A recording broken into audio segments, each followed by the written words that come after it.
നമസ്കാരം. ബംഗളൂരുവിൽ നിന്നുള്ള 34-കാരനായ ടെക്കി അതുൽ സുഭാഷിന്റെ ആത്മഹത്യ സംബന്ധിച്ച വാർത്തകൾ ദേശീയ മാധ്യമങ്ങളിലൊക്കെ നിറഞ്ഞു നിൽക്കുകയാണ്. ഇത് സംബന്ധിച്ച് സമൂഹ മാധ്യമങ്ങളിലും വലിയ ചർച്ചകളാണ് നടക്കുന്നത്. എന്താണ് ഈ നടന്ന സംഭവങ്ങൾ എന്ന് നമുക്ക് പരിശോധിക്കാം. ബംഗളൂരുവിലെ ഒരു ഓട്ടോമൊബൈൽ സ്ഥാപനത്തിലെ ഡെപ്യൂട്ടി ജനറൽ മാനേജറായ അതുൽ സുഭാഷിനെ കഴിഞ്ഞ ഡിസംബർ 9 അദ്ദേഹത്തിന്റെ അപ്പാർട്ട്മെന്റിൽ ആത്മഹത്യ ചെയ്ത നിലയിൽ കണ്ടെത്തുകയായിരുന്നു. ആത്മഹത്യക്ക് മുൻപായി 80 മിനിറ്റ് ദൈർഘ്യമുള്ള ഒരു വീഡിയോ അദ്ദേഹം റെക്കോർഡ് ചെയ്തിരുന്നു. ഒപ്പം തന്നെ 24 പേജുള്ള ഒരു ആത്മഹത്യാ കുറിപ്പും തയ്യാറാക്കിയിരുന്നു. हेलो वर्ल्ड, मेरा नाम अतुल सुभाष है। मैं तकरीबन 34 साल का हूँ। बैंगलोर में रहता हूँ।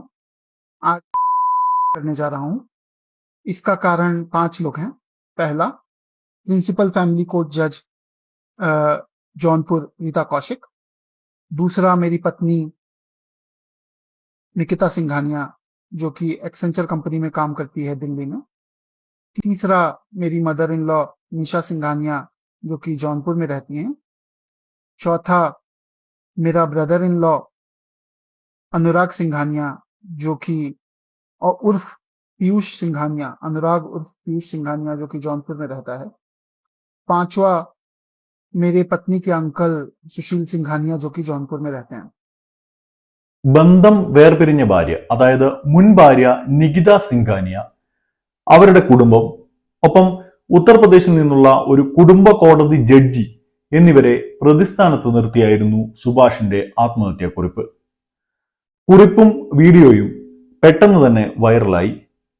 ഇതുമായി ബന്ധപ്പെട്ട് പ്രത്യേകിച്ച് സ്ത്രീകൾക്ക് അനുകൂലമായ നിയമങ്ങളൊക്കെ ദുരുപയോഗം ചെയ്യപ്പെടുന്നതായി ചൂണ്ടിക്കാണിച്ചും മറ്റും വലിയ രീതിയിലുള്ള ചർച്ചകളാണ് സമൂഹ മാധ്യമങ്ങളിൽ നടക്കുന്നത്. മുൻ ഭാര്യയും കുടുംബവും നിരന്തരമായി തന്നെ പീഡിപ്പിക്കുകയും പണം തട്ടിയെടുക്കുകയും ചെയ്യുന്നുവെന്ന് ആത്മഹത്യാക്കുറിപ്പിൽ സുഭാഷ് ആരോപിക്കുന്നു. തനിക്കെതിരെയുള്ള ഒന്നിലധികം നിയമപരമായ കേസുകൾ പിൻവലിക്കാൻ അവർ വലിയ തുക ആവശ്യപ്പെട്ടതായി സുഭാഷ് ആരോപിക്കുന്നുണ്ട്. തർക്കങ്ങൾ പരിഹരിക്കാൻ ഭാര്യ 3 കോടിയും മകനെ കാണാൻ സന്ദർശനാവകാശമായി 30 ലക്ഷം രൂപയും ആവശ്യപ്പെട്ടതായി ആത്മഹത്യാക്കുറിപ്പിൽ പറയുന്നു. കോടതി ഹിയറിംഗിനിടെ ഭാര്യയും കുടുംബവും തന്നെ പരിഹസിച്ചുവെന്നും ഇത് തന്റെ വൈകാരികമായ അവസ്ഥയെ കൂടുതൽ വഷളാക്കുന്നുവെന്നും സുഭാഷ് പറയുന്നുണ്ട്. ഉത്തർപ്രദേശിലെ കുടുംബ കോടതി ജഡ്ജിക്കെതിരെ ഗുരുതര ആരോപണങ്ങളാണ് സുഭാഷിന്റെ കുറിപ്പിലുള്ളത്. ജഡ്ജി തന്റെ ഭാര്യയുടെ അമ്മയോട് പക്ഷപാതപരമായി പെരുമാറിയെന്നും കോടതി നടപടികളിൽ താൻ ഉയർത്തിയ ആശങ്കകൾ തള്ളിക്കളയുകയും ചെയ്തതായി സുഭാഷ് വിശദീകരിക്കുന്നു. തങ്ങളുടെ സാമ്പത്തിക ആവശ്യങ്ങൾ നിറവേറ്റാൻ കഴിയുന്നില്ലെങ്കിൽ പോയി ആത്മഹത്യ ചെയ്യണമെന്ന് ഭാര്യ പറഞ്ഞപ്പോൾ ഇത് കേട്ട് ജഡ്ജി ചിരിച്ചുവെന്ന് സുഭാഷ് ആരോപിക്കുന്നു. 2019 നികിതയുമായുള്ള വിവാഹത്തിന് തൊട്ടു പിന്നാലെ സുഭാഷിന്റെ ജീവിതത്തിൽ ദാമ്പത്യ പ്രശ്നങ്ങൾ ഉടലെടുത്തിരുന്നു. തൊട്ടടുത്ത വർഷം ദമ്പതികൾക്ക് ഒരു മകനുണ്ടായി. പക്ഷേ അവരുടെ ബന്ധം വഷളാവുകയാണ് ചെയ്തത്. സ്ത്രീധന പീഡനം, ഗാർഹിക പീഡനം, കൊലപാതക ശ്രമം തുടങ്ങിയ ചാർജുകളൊക്കെ ഉന്നയിച്ചുകൊണ്ട് സുഭാഷിനെതിരെ കേസുകൾ ഉണ്ടായി. ഈ കേസുകൾ ഉത്തർപ്രദേശിലെ ജോൺപൂരിലെ ഒരു കുടുംബ കോടതിയിൽ നടക്കുകയായിരുന്നു. സുഭാഷിന് ഈ കോടതി വിചാരണകൾക്കായി ഈ ബാംഗ്ലൂരിനും ജോൺപൂരിനും ഇടയിൽ പതിവായി അങ്ങോട്ടും ഇങ്ങോട്ടും യാത്ര ചെയ്യേണ്ടി വരുന്ന ഒരു സാഹചര്യം ഉണ്ടായി. ഈ നിയമ പോരാട്ടങ്ങൾ തന്നെ മാനസികമായും അതോടൊപ്പം സാമ്പത്തികമായും തളർത്തിയതെങ്ങനെയെന്ന് സുഭാഷ് ആത്മഹത്യാക്കുറിപ്പിൽ വിശദീകരിക്കുന്നുണ്ട്. അന്യായവും പക്ഷപാതപരവുമാണെന്ന് തോന്നിയ ചില കോടതി തീരുമാനങ്ങളിൽ സുഭാഷ് കടുത്ത നിരാശയാണ് പുലർത്തുന്നത്. കുട്ടിയുടെ മെയിൻ്റനൻസിനായി പ്രതിമാസം 40,000 രൂപ നൽകുന്നുണ്ടെന്നും അത് പിന്നീട് 1 ലക്ഷമായി വർദ്ധിപ്പിച്ചതായും സുഭാഷ് പറയുന്നു.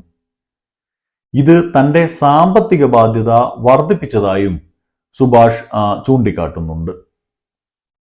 ആത്മഹത്യ ചെയ്യുന്നതിന് തൊട്ടു മുമ്പ് സുഭാഷ് റംബിളിൽ 80 മിനിറ്റ് ദൈർഘ്യമുള്ള ഒരു വീഡിയോ റെക്കോർഡ് ചെയ്തു പോസ്റ്റ് ചെയ്തിരുന്നു.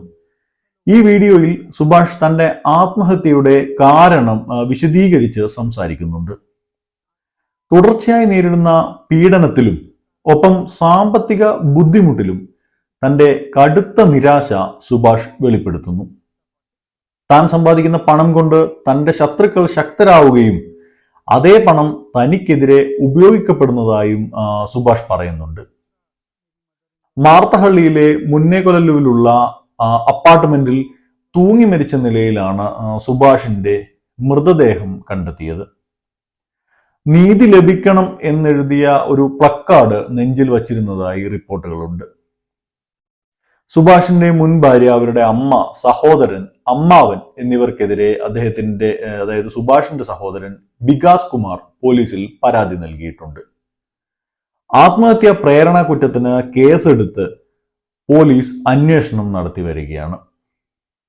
ദാമ്പത്യ തർക്കങ്ങളിൽ പുരുഷന്മാർ നേരിടുന്ന സമ്മർദ്ദങ്ങളെക്കുറിച്ചും ഒപ്പം സ്ത്രീകളുടെ സംരക്ഷണത്തിനായുള്ള നിയമങ്ങൾ ദുരുപയോഗം ചെയ്യപ്പെടുന്നതിനെ കുറിച്ചും വ്യാപകമായ ചർച്ചകളാണ് സോഷ്യൽ മീഡിയയിൽ നടക്കുന്നത്. സോഷ്യൽ മീഡിയ പ്ലാറ്റ്ഫോമുകളിൽ ജസ്റ്റിസ് ഫോർ അതുൽ സുഭാഷ്, മെൻടു തുടങ്ങിയ ഹാഷ്ടാഗുകൾ ട്രെൻഡിങ് ആവുകയാണ്. സുഭാഷിന്റെ കേസിൽ സംഭവിച്ചതുപോലുള്ള പ്രശ്നങ്ങൾ പരിഹരിക്കാനായി നിയമ പരിഷ്കാരങ്ങൾ വേണമെന്ന് നിരവധി നെറ്റിസന്മാർ അഭിപ്രായപ്പെടുന്നു. 2005 ഈ ഗാർഹിക പീഡനങ്ങളിൽ നിന്ന് സ്ത്രീകളെ സംരക്ഷിക്കാനുള്ള നിയമം, ഒപ്പം ഇന്ത്യൻ ശിക്ഷാ നിയമത്തിലെ സെക്ഷൻ 498A തുടങ്ങിയ നിയമങ്ങളുടെ ദുരുപയോഗ സാധ്യതയെക്കുറിച്ച് ആക്ടിവിസ്റ്റുകളും നിയമവിദഗ്ധരും ആശങ്ക ഉന്നയിച്ചിട്ടുണ്ട്. സ്ത്രീകളുടെ സംരക്ഷണത്തിന് ഈ നിയമങ്ങൾ അനിവാര്യമാണെങ്കിലും സുഭാഷിന്റേതുപോലുള്ള കേസിൽ അല്ലെങ്കിൽ സുഭാഷിന്റെ കേസിൽ ആരോപിക്കപ്പെടുന്നത് പോലെ ചിലപ്പോൾ പുരുഷന്മാരെ ഉപദ്രവിക്കാനായി ഈ നിയമങ്ങൾ ദുരുപയോഗം ചെയ്യപ്പെടുമെന്നും ഇവർ വാദിക്കുന്നു.